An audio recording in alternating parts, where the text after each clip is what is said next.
Hi అండి, welcome to my channel dreams in my life.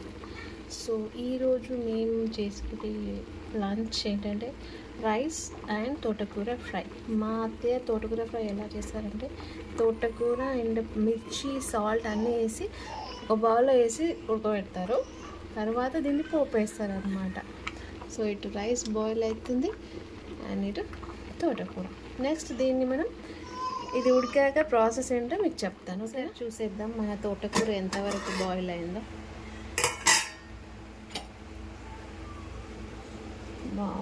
Almost ఇది ఉడికిపోయింది.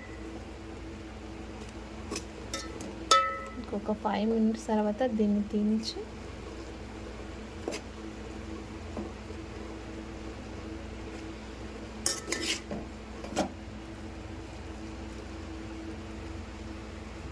Let's see the next process. ఇలా మగ్గాక మనం స్టవ్ ఆఫ్ చేసుకుందాం. ఇలా మిర్చి తోటకూర మొత్తం ఇందులో మగ్గిపోవాలండి. సో మనం స్టవ్ ఆఫ్ చేసేసి దీన్ని ఒకసారి పప్పు దువ్వతో మిక్స్ చేద్దాం. ఇలా మనం పప్పు దువ్వ పెట్టి దీన్ని మొత్తం మెత్తగా అయ్యే వరకు ఒకసారి స్మాష్ చేసుకుందాం. చూసారా ఎంత మెత్తగా అయిపోయిందో. సో ఇలా చేశాక దీన్ని మనం పోపు వేసుకుందాం. అలాగే వీటికి మనం ఈ 2 ఎల్లిపాయలను తీసుకొని దీన్ని మనం పోపులో వేసుకోవాలి. వీటిని దంచి పొట్టు తీసి ఓకే. ఎల్లిపాయలు మనం తీసుకొని వీటిని కచ్చపచ్చ దంచుకోవాలి.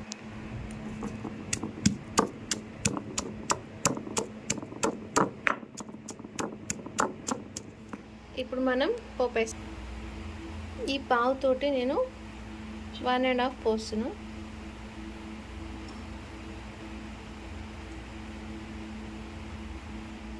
And next jeera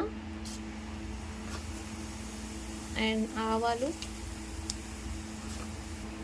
half onion pieces. మిర్చి ఆల్రెడీ మనం తోటకూరలో వేసుకున్నాం కాబట్టి ఇందులో ఆనియన్ వేస్తున్నా, కల్లిమాకు వేస్తున్నా.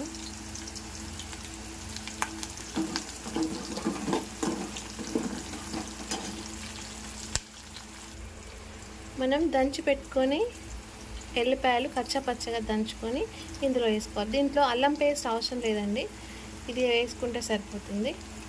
సో అది మిక్స్ చేసుకుందాం.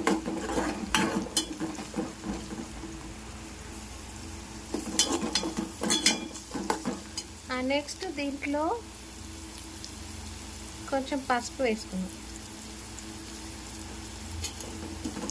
కలిపేసి దీంట్లో ఇంకా తోటకూరని ఇలా షిఫ్ట్ చేసుకొని కలిపేసుకుందాం.